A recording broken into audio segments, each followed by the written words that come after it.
तो जीजू ने दीदी को उठाकर अपने गले लगाकर मजे लेने लगे। तो एक दूसरे के कपड़े उतारने लगे।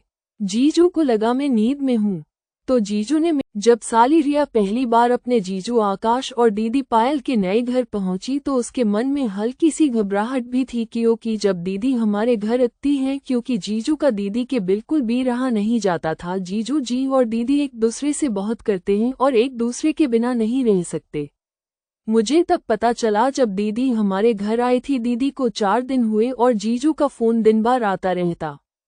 दीदी कहती कुछ दिन और लगाने दो, और आप भी फोन करके ऐसी बातें करते हो जिससे मुझे भी आपकी बहुत याद आती है। इस करके मैं घबरा रही हूँ कि उनके घर जाकर मैं कैसे रहूँ, क्योंकि वो एक दूसरे से बहुत प्यार करते हैं। कहीं मैं उनके प्यार में रुकावट बन ना जाऊँ। वो किसी अपने के घर में 2-3 दिनों के लिए रुकने जा रही थी।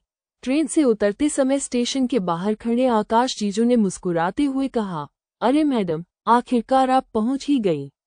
लगता है हमें याद आ ही गई। पीछे से पायल ने धीरे से रिया के कंधे पर हाथ रखते हुए कहा, चलो जल्दी, घर पर बहुत कुछ तैयार है। रास्ते भर जीजू मजाक करते रहे और जब कार सोसाइटी के गेट से अंदर गई तो रिया ने देखा घर में घुसते छोटा सा फ्लैट। कहा, दीदी आप जहाँ रहते हो? दीदी ने कहा, शहर में छोटे छोटे फ्लैट ही होते हैं। और जब घर देखा तो एक ही कमरा और लॉबी है और मुझे लगा मैं कहाँ सोऊंगी, क्योंकि जीजू और दीदी कमरे में सोते हैं। मैं उनके बीच कैसे सोऊंगी? रात को हम सब टीवी देख रहे थे। काफी रात हो चुकी थी टीवी देखते देखते, और दीदी ने कहा कि आप जहां सोफे पर सो जाओ और हम बहने बहने कमरे में सो जाती हैं। और जीजू मुझे थोड़े खींचे खींचे लगने लगे। मैं और दीदी कमरे में चले गए। मैं और दीदी सोने लगे तो जीजू ने बोल मारा, कहा मुझे प्यास लगी है। दीदी कमरे से गई, पानी की बोतल लेके गई। दीदी को 5 मिनट हो गए और दीदी के बाहर से उआ की आवाज आने लगी। मैं कमरे में अकेली थी, मुझे डर लग रहा था तो मैं उठकर देखने लगी। मेरे कमरे का दरवाजा खुला था। जब मैंने देखा तो मैं चौंक गई।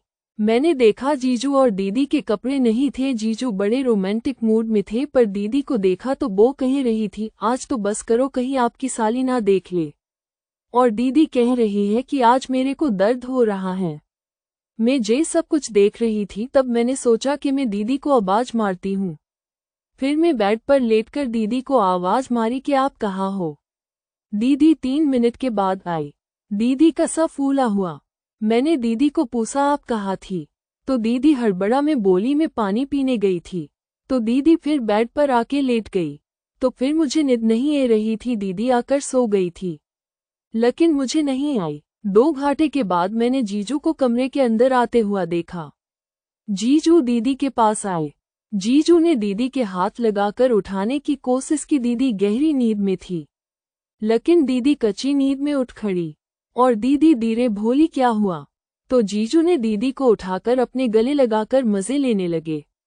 तो एक दूसरे के कपड़े उतारने लगे। जीजू को लगा मैं नींद में हूँ। तो जीजू ने, मैं सोच रही थी कि जीजू दीदी के बिना एक दिन भी रह सकते। और दीदी ऊ आ करने लगी और मैं जीजू का दम देखकर हैरान थी। दीदी कैसे जीजू दम बर्दाश्त करती है। 1 घंटे बाद जीजू ने दीदी की छाती ऊपर पानी डाल दिया। दीदी ने अपनी छाती से पानी पूंछ लिया। फिर दीदी और जीजू अपने कपड़े पहने। फिर जीजू चले गए। दीदी इसके बाद सो गई। अगले दिन में जब मैं उठी तो मुझे 10 बज गए। जब मैं कमरे के बाहर आई, जीजू अपने काम पर चला गया। दीदी ने मेरे लिए मेरी पसंद का पनीर रोल, पास्ता और गरम पराठे बना दिया। मेरे लिए चाय लेकर आई और कहने लगी, जितने दिन चाहे रुक सकती हैं। दोनों साथ बैठकर बातें करते रहे, बचपन की शरारतें, कॉलेज की यादें और मेरी नौकरी की तैयारी। और रात को आकाश जीजू उसे हर बात पर समझाते, मोटिवेट करते और रिया को अच्छा लगता कि जीजू सिर्फ मस्ती करने वाले इंसान नहीं बल्कि जिम्मेदार और समझदार भी हैं। देर शाम दोनों ने रिया को सोसाइटी घुमाने का प्लान बनाया। रास्ते में जीजू ने दीदी को इशारा करने लगा कि आज हम साथ सोएंगे, लेकिन दीदी ने नहीं का इशारा करा। मैं सोचूं जीजू का खेलने वाला अभी तक नहीं जी भरा, क्योंकि जीजू और दीदी की शादी को 2 साल हो गए पर अभी तक मन नहीं भरा। मैं और दीदी रसोई में काम करने लगी। मैंने दीदी को कहा कि दीदी सारी रात कोई ना कोई आवाज आती रही। दीदी ने कहा रात को कोई काम करता होगा। फिर हम तीनों ने रोटी खाई और टीवी देखने लगे। जीजू ने कहा सो जाओ। जीजू को ऐसा था कि मैं जल्द से जल्द सो जाऊं। मुझे पता था जीजू कहाँ से बोल रहा है। मैं और दीदी कमरे में जाकर सो गई। दीदी देखने लगी, मैं सो गई। दीदी उठकर चली गई। मैं उठकर देखने लगी। दीदी जीजू के पास गई। जीजू भी जाग रहे थे। एक दूसरे को गले लगाकर पूछने लगे। आज फिर एक दूसरे के होली होली कपड़े उतारने लगे। फिर दीदी को लटकर एक दूसरे को लग गए। अगला पार्ट देखने के लिए 1000 लाइक कर दो।